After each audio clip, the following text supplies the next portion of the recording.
Welcome to the Meta Business Podcast. The Metaverse and Web3 are bringing about the biggest revolution since the internet itself. With your hosts, Paul the Prophet Dawalibi and Jeff the Juice Cohen, we will be bringing you the latest Metaverse business news and insight into what it all means. The Meta Business Podcast starts now. From the boardroom to the Metaverse, this is the Meta Business Podcast. I am Paul Dawalibi. I'm joined today by my friend and co-host, Jeff the Juice Cohen. For those of you who are new here, welcome to the official podcast of the Metaverse. What we do is we cover the most pressing Metaverse stories and news of the week, but we look at all of it through a business and C-suite lens. We dissect, we analyze the business implications of everything happening in this amazing space. If you're new here, welcome. Thank you so much for tuning in every week. This is episode 17. If you haven't yet, share the Meta Business Podcast with a friend, send it to your colleagues, leave a review on Spotify or Apple Podcasts or wherever you get it, and make sure to hit that subscribe or follow button, guys, because this is how more people discover the podcast. Jeff, how you doing this week? I'm doing good. It's like the weather here in New York seems to be getting nicer finally. So like I've been able to get out, go for some walks, which is nice. None of it matters. In the Metaverse, it's always nice. There will be weather in the Metaverse. I mean, you got to break up the seasons. Nobody wants to live in virtual San Diego where it's just nice out all the time. Do you actually think there's going to be weather in the Metaverse? The Metaverse. I think there will be weather in the Metaverse. That would be ridiculous. There'll be weather, there'll be night, there'll be day. Otherwise, it's just too bland. I think you could have different zones, right? You can go to a place to go skiing in the Metaverse, but why would it snow in like just randomly in a place where, you know, there's no. I like that. I don't know. It's just creating variability. I think if the world becomes too seamless, like if it's just too bland, there's nothing to it. I think you want, some crazy. This is one area where we will have to disagree, because that's one area where I don't want to see the Metaverse, follow our real life universe. And I don't think there's a place for the weather network inside the Metaverse. Some executive as the weather network is listening to this, mad that all their Metaverse plans, I just poo-pooed them, but I probably would be. I agree. I know there's a lot of people who would agree with you. So we will have to see. We do have a lot of news this week. I want to get to it because there's some really fun stories. And I want to start, Jeff, with Yuga Labs. So Yuga Labs in the news, and let me just put the story here up on screen. The headline from the Defiant here is Yuga Labs acquisition of CryptoPunks IP sends Bored Apes soaring. The first line here says, it's not every day that the hottest two projects in an explosive asset class merge. That's what happened on March 11 when Yuga Labs, the company behind Bored Apes Yacht Club, announced the acquisition of the IP rights of CryptoPunks. The market responded dramatically, as you'd expect. Bored Apes floor jumped 18% to almost 90 Ethereum. Punks is down 6% to 72 Ethereum. Before we go on, I'm a little confused. Why would the Punks be down? If Bored Ape acquired Punks, wouldn't you think Punks would go up? Particularly because Bored Apes, as far as I know, is the bigger brand, more well known. Like I would have thought you'd get the halo effect where people would be saying like, "Wow, this is going to be so great for CryptoPunks. Let me go out and buy them." I don't know. Maybe. I mean, just one point of correction. According to this article, at least, Bored Apes actually has the second largest sales volume of all time at 1.4 billion. CryptoPunks has actually sold more at 2.1 billion. So while Bored Apes may be the more well-known brand, and even that, I'm sure we'd get a lot of pushback from our listeners. CryptoPunks is clearly outsold. Maybe the CryptoPunks community doesn't want to be part of the Bored Apes community, right? There's a little bit of like, if we're not going to be independent, I'm going to sell, or if we're, we don't want them in our backyard or, managing our house. I could see a little bit of that, right? It is unusual though, because usually if it was one company acquiring another, you're right. Like usually the value of the acquired stock would go up. 6% is also relatively, minor in the grand scheme of things here. So we'll see what it does over time. But yeah, I'm curious just to get your thoughts besides that on this in terms of, seeing these two projects merge and come together. What's the reaction? Well, it's pretty interesting. I mean, I'm definitely pretty surprised. You usually don't see consolidation in an industry that's this nascent when there's this much growth. Usually you see consolidation when you have markets that are mature and sort of market share has very much solidified, and you have companies going to do acquisitions to kind of cut out synergies and maybe, squeeze out costs. Typically that's where you see acquisitions, I think, kind of across the market landscape. So it is interesting that these two, arguably two of the biggest, most well-known brands kind of in this space, whatever you struggling to think of what you even want to call this space, like the NFT avatar branding IP space coming together. It's a bit surprising. It's interesting to see kind of in the context of some of the other news that we'll probably get into in terms of what Yuga Labs has planned. So maybe we want to talk about that. Yeah, but just before we get to that, I want to mention, and this is another, call it, if we're comparing mergers of NFT projects to mergers of traditional companies, another thing that stands out as unusual to me, I'll read directly from the article here. It says, indeed, Larva Labs, so this is the owners of, the parent, I guess, of CryptoPunks. Larva Labs itself tweeted that the company was ill-equipped to continue to grow CryptoPunks and Meebits at this stage in the project's maturity, right? Like we talked on our sister podcast, right, on Business of Esports about Microsoft acquiring Activision Blizzard. It wasn't like Activision Blizzard came out and said, you know what, we know we're not like really well equipped to grow beyond this stage, so we need Microsoft. It's a remarkable amount of like self-awareness almost to a point that you don't see it. And apparently Yuga Labs is going to loosen CryptoPunks restrictive IP. So that in some ways I think is something the community has been asking for. Does any of this change your mind or initial opinion, I guess, before I jump into the other stuff? I think it is interesting that they would have that kind of humility, particularly for a project that's been wildly successful. We said it was 2.1 billion. Yeah, 2.1 billion in sort of GMV. I mean, that's not two guys in a room creating a business plan like that. That's a massively successful IP launch. So yeah, I'm surprised that they would say that. You probably wouldn't hear that, like you said, from a company kind of in the public markets who maybe had more fiduciary duty or just corporate governance. But it is, I appreciate the sort of humility and honesty to kind of say that. Yeah, and in some ways, you see this in other metaverse contexts where with gaming companies, with blockchain based gaming companies, with any of these sort of entities under the metaverse umbrella, I've always had this feeling that there's a lot of relatively inexperienced teams. To me, it's amazing to see a team, essentially generate 2 billion in sales and say, hey, we don't think we can take this any further. It is quite remarkable. Now, the second story related to this, which is interesting, the headline here, leaked Yuga Labs pitch deck, outdated and old, and this is in quotes. They say, leaked earlier today, a pitch deck that was allegedly shared by Yuga Labs to potential investors has been deemed outdated and was old by some Bored Ape founding members per an announcement in the Bored Ape Yacht Club Discord. The leak comes after last week's wild news, which saw the brand acquire the IP of CryptoPunks and Meebits.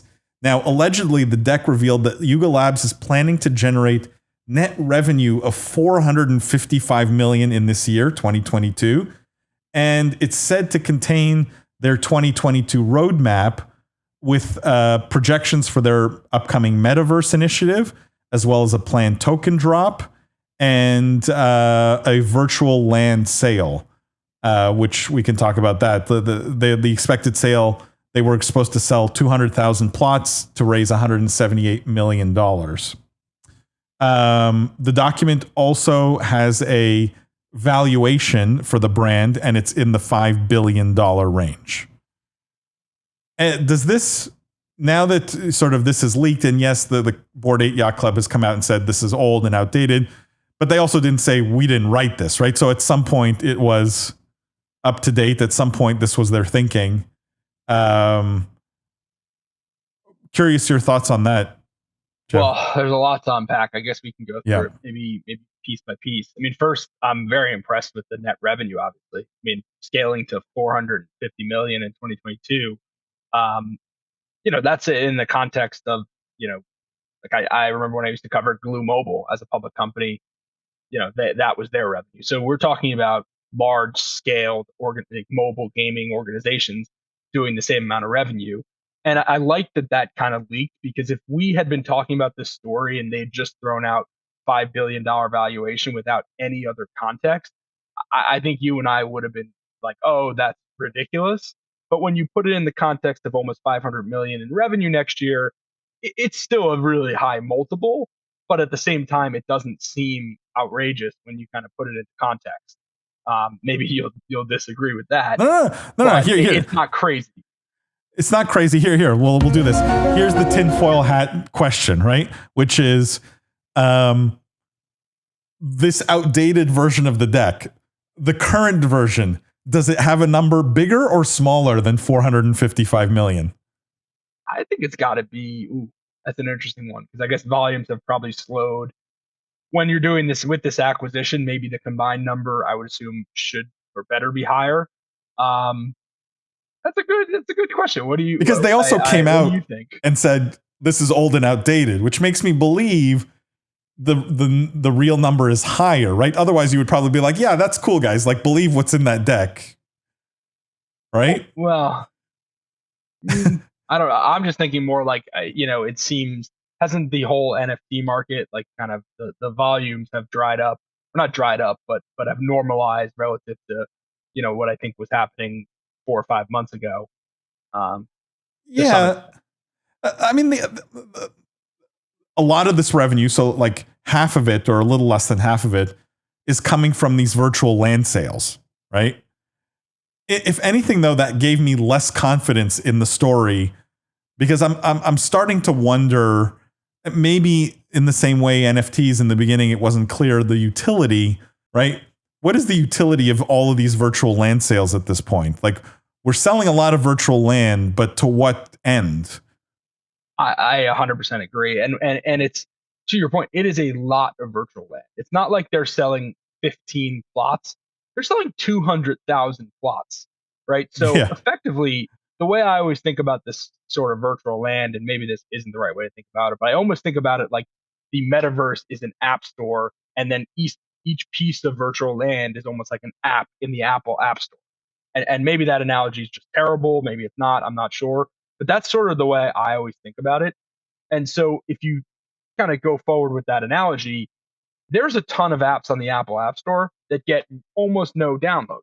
And I think that's what's going to happen with these land sales. No one is going to come into, I don't even know what metaverse is in. I guess they're going to create their own sort of metaverse that people can interact with. But nobody's going to come in and go into 200,000 different pieces of land, plots of land within their metaverse. So it's going to be, the distribution, as always, will have massive fat tails, right? So the top 5% of land plots will probably get 90% of the usage. So anyone buying one of these, like, you have to be confident you're going to build something that's going to be the best of the best on this. And then you also have to hope that this metaverse becomes one of, and I think we probably agree, at least for the time being, there will be many of these various metaverses that are fairly popular, but you have to believe that this will be one of the winners. And now we're seeing there's hundreds of these metaverses popping up. So not only you have to be in one of the winning metaverses, you have to be winning one of the winning land plots in the winning metaverse. It's a tough game. Like, there will be a lot of money burned here. I mean, the last thing it mentions is, it says not only was Yuga planning on selling virtual land, but there were plans to release a gaming-focused metaverse. I mean, that whole phrase I hated, because it's like every metaverse is gaming-focused, right? The metaverse is basically the gamification of everything, right? Of everything we do.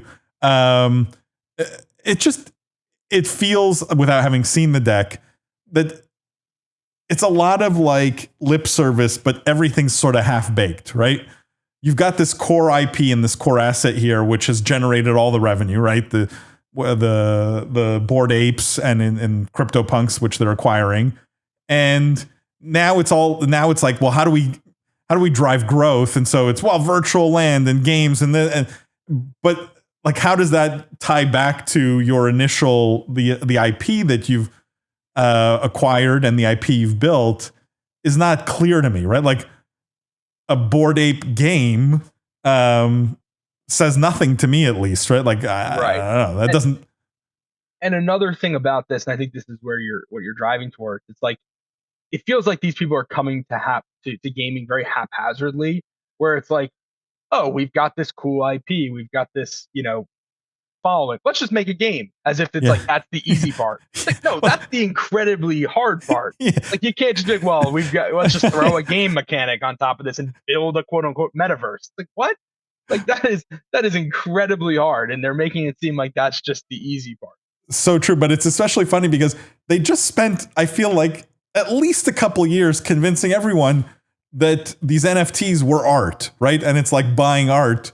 I mean, I don't see the art gallery here or across the street from me going like, hey, we're going to open an amusement park too. Like, yep. It doesn't translate for me. And I don't know if there's enough depth in the IP, right? It's not like Bored Apes are Harry Potter or Lord of the Rings, right? Like it is art. I'm not debating that. I don't want anyone to be angry and send me angry messages. It's art, but that's about all it is, right? We don't have any lore. We don't know where the Bored Apes, came from, or there's nothing around it to build a game off of. And so I agree that it's a little flippant to just be like, yeah, we're going to build a game and it's all going to be good. So interesting one to follow and watch, I think. We'll have to see how that acquisition ends up. I think worth discussing in the context, though, of that acquisition, and you alluded to this, Jeff, is this article from Forbes. And, obviously never like seeing headlines like this, but this headline was, interest in NFTs in the metaverse is falling fast. I think it's a little misleading because I actually believe it's really much more focused on interest in NFTs because the principles of the metaverse are still very much front and center. But if you look at some of the charts here, it says interest in some of these terms peaked when Facebook changed their name, started evangelizing. NFTs peaked at the end of January and have been dropping since then. There's some comments that, the Russian invasion caused the drop. People are liquidating their assets, right? They're trying to have cash or things like that. But it's been a pretty smooth decline. If you're listening, obviously you can't see the chart. If you're watching this, you can see the chart here. Pretty smooth decline over time. Nothing precipitous, but a pretty smooth decline.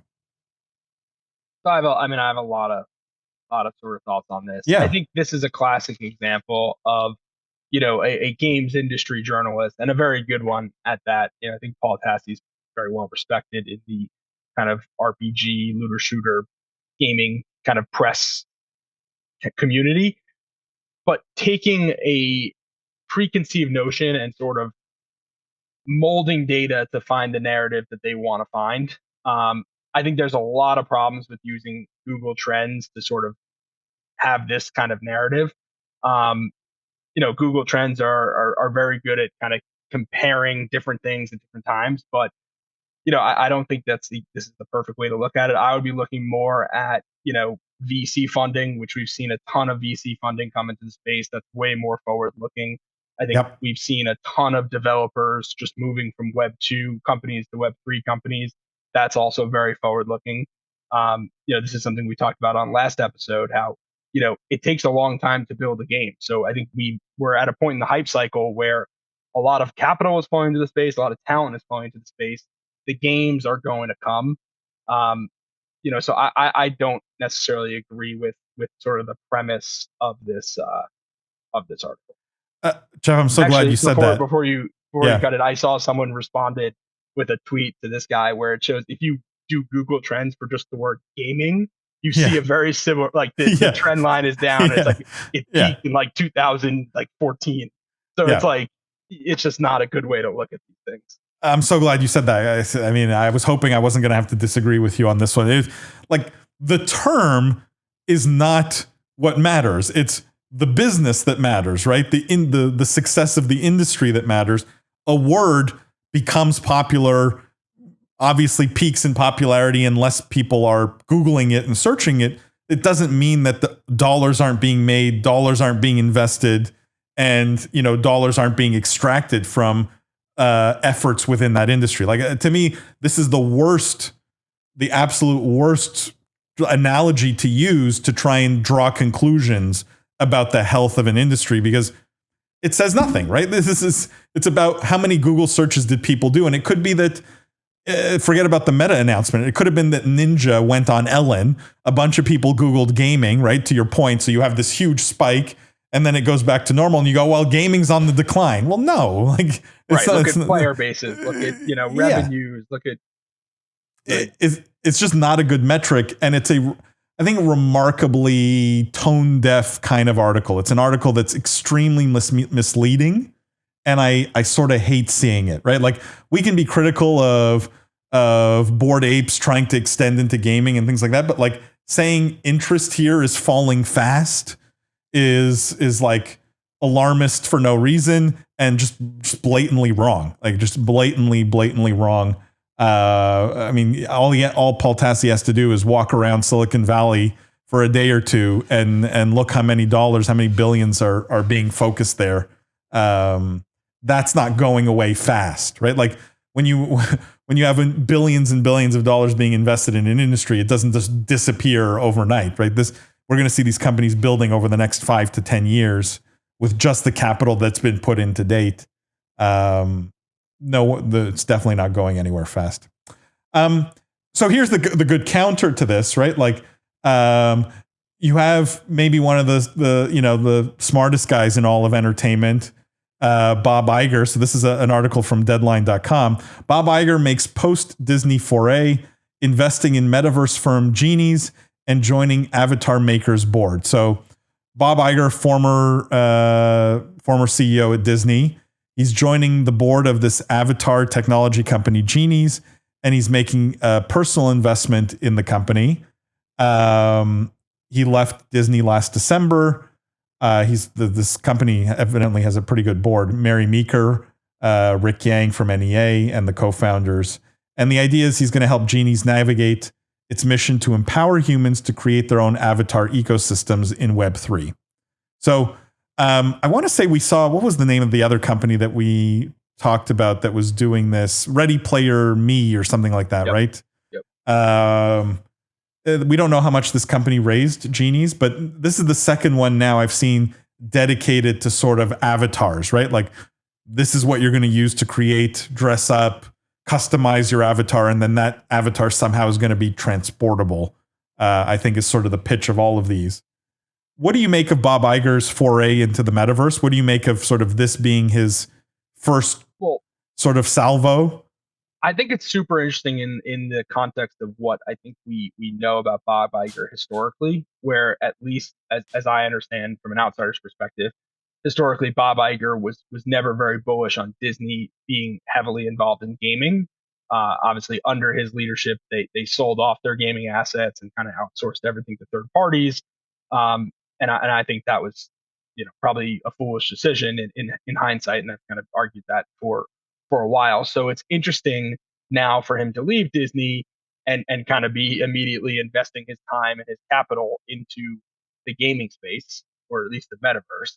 And so the question I have that I actually, I posed on Twitter is this Bob Iger changing his opinion on gaming, or is he viewing the metaverse as something bigger than gaming and not really equating the two, or maybe it's just both? I'm curious if you have any thoughts on that question. It's a good question. I mean,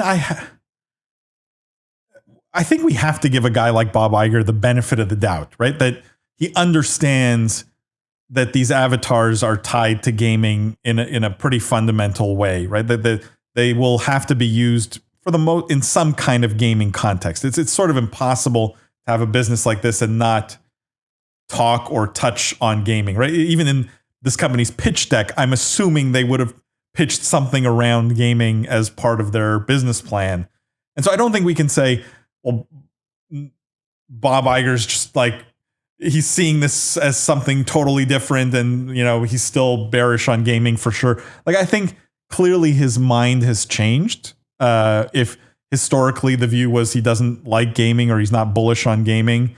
Or I guess, to be fair, I don't want to put words in his mouth. It could have always been, he likes gaming, but didn't think Disney had a competitive advantage. So I guess we'll be somewhat fair to him.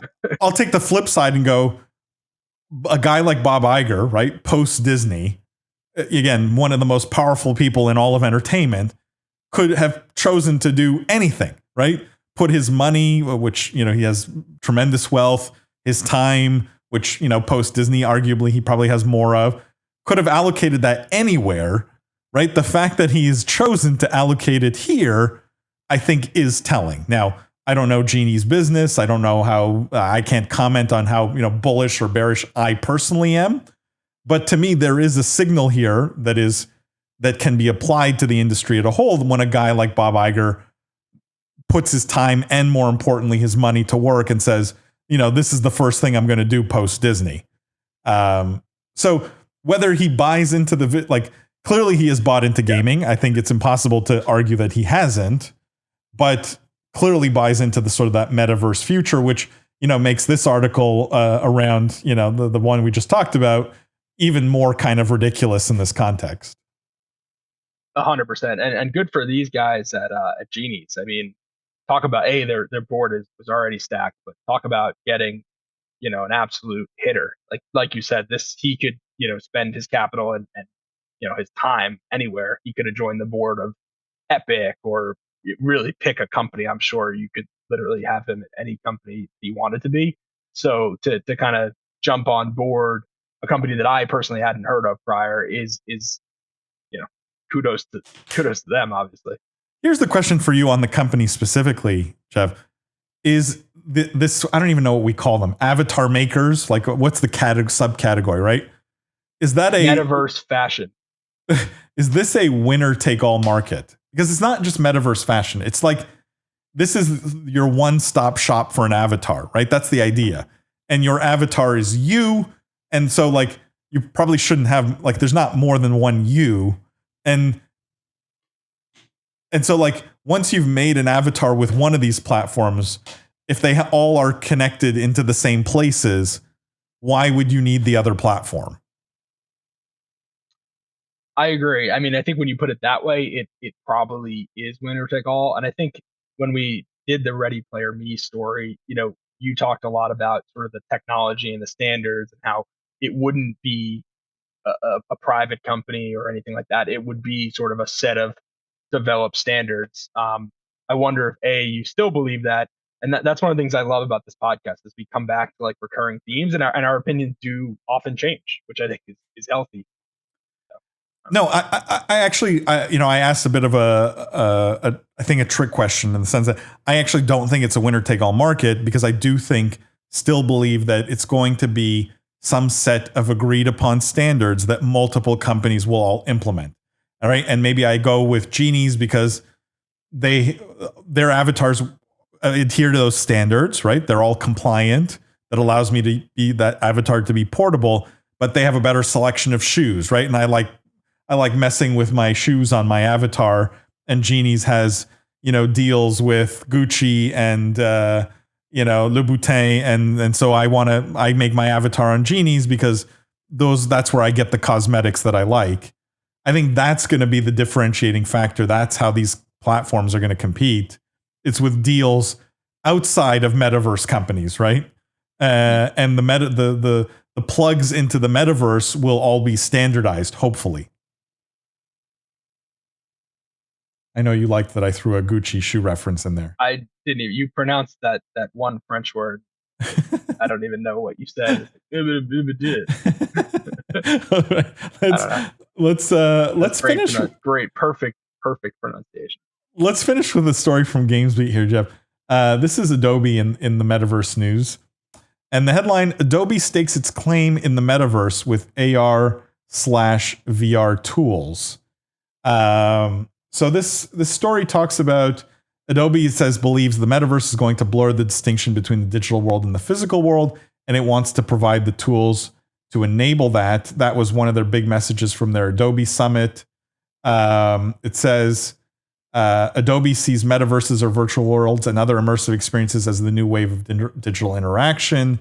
And so their tools include like 3D and immersive collaborative content creation projects, such as Adobe Substance 3D and Adobe Aero.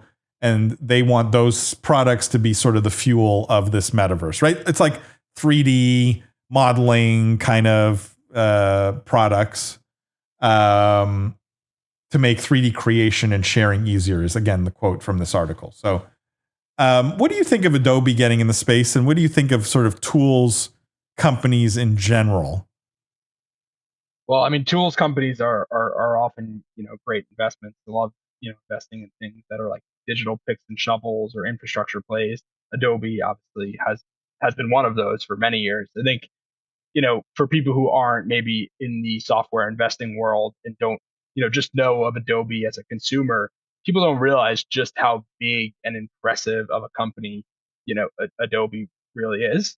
And I think they highlighted in the article 75% of the Fortune 500, uses their Adobe Experience Cloud toolset, which is obviously pretty remarkable.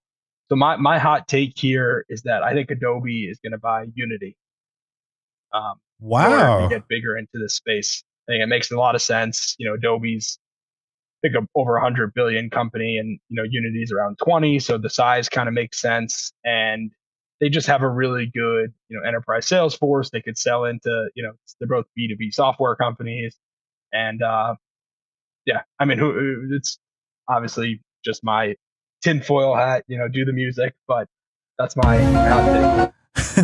I like that is a very hot take, and I will say, this article again. I'll try and describe for those of you who are listening. This is how Adobe looks at sort of the metaverse stack. So there's devices at the top, then experience engines below that, then orchestration, then creative ecosystem, and then infrastructure at the bottom. Like what I love about your hot take is when I look at this, I go, wait a second, like Adobe has infrastructure, creative ecosystem. I could argue even orchestration, but the experience engine, which is something like a Unity, that's potentially where they make a big splash. I could see that. What I didn't realize, and it came out in this article, that like obviously Adobe supports all of the 3D standards that people use today, but Adobe has said that games like Fortnite, Halo, Final Fantasy, and Flight Simulator are all created with their tools, Substance 3D in this case. And their tools have driven the content, it says, for big AR experiences like the Smithsonian and Amazon. I am extremely bullish on this, right? Like someone's going to have to create and power like the creators who are going to make the metaverse happen, and all of the content that goes in it, all of the stuff that goes in it. Adobe probably better positioned than anyone else. I love how they're thinking about it in a very smart way. In terms of sort of what the stack looks like. I think they know exactly where they play and what their strengths are. I even love some of the language, right? Like in their announcements where they're saying like brands need to get on board with this, right? They need to be thinking about making content around these things. And so I don't know, like I'm going, Adobe seems to get it. Adobe has dominated in the video world, right? Like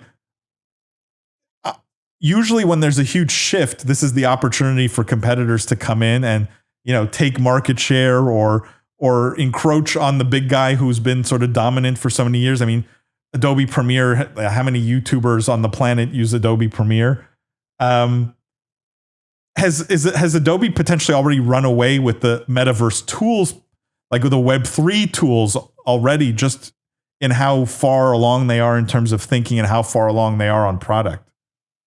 I guess it's probably early to say, but the fact that they already have their hooks into all these brands are already using them for, call it, Web 2 development. It stands to reason that if Adobe has a good product set for Web 3, which it seems like clearly they're forward thinking and they're sort of disrupting themselves. It makes sense that these brands would go with what they know. So yeah, I mean, I think they are definitely incredibly well positioned. Yeah, and you know what else plays to their hand, but also actually I think plays to the hand of the industry as a whole is they sell a subscription that's like an all-in, like an all or nothing for the most part subscription, right? Like you subscribe to Adobe Creative Cloud, you get everything, right? You get Audition, you get Premiere, you get Photoshop, you get Lightroom, you get the whole suite. And what I found personally is I subscribe for like one thing or maybe two things. And then every so often, like I'll mess around, I'll open something and I'll mess around with one of their products that maybe I haven't used before, to get my creative juices going or to flex that creative muscle.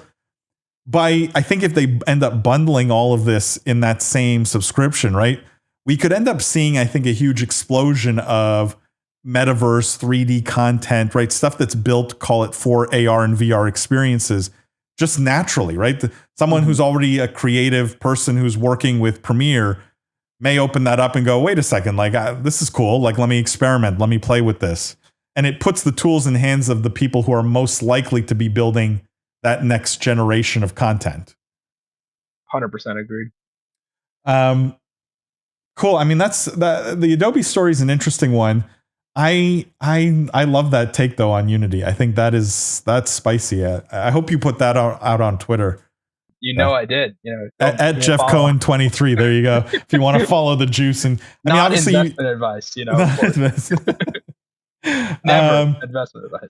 That wraps up this week's podcast, guys. Don't forget, make sure to subscribe to the podcast. Hit the follow button in whatever app you're using to listen to it or watch it. Tell your friends about it. Leave a review, a rating, 5 stars. It helps other people to find the podcast. And go subscribe to our sister podcast, Meta Woman, which you can find everywhere, and Business of Esports. If you found us directly, Business of Esports is the same podcast, but talking about the business of gaming primarily. It's a lot of fun also. So go check those out. And Jeff, thank you as always. Remember, guys, the future is fun. We will see you next week. Thanks for joining us here on Meta Business. Make sure to subscribe to this podcast everywhere you get your podcasts, leave a 5-star review, and tell your friends, family, and colleagues all about us. Also, make sure to follow Meta TV on all socials to get more of the best metaverse content anywhere. Tune in every week for another episode of Meta Business.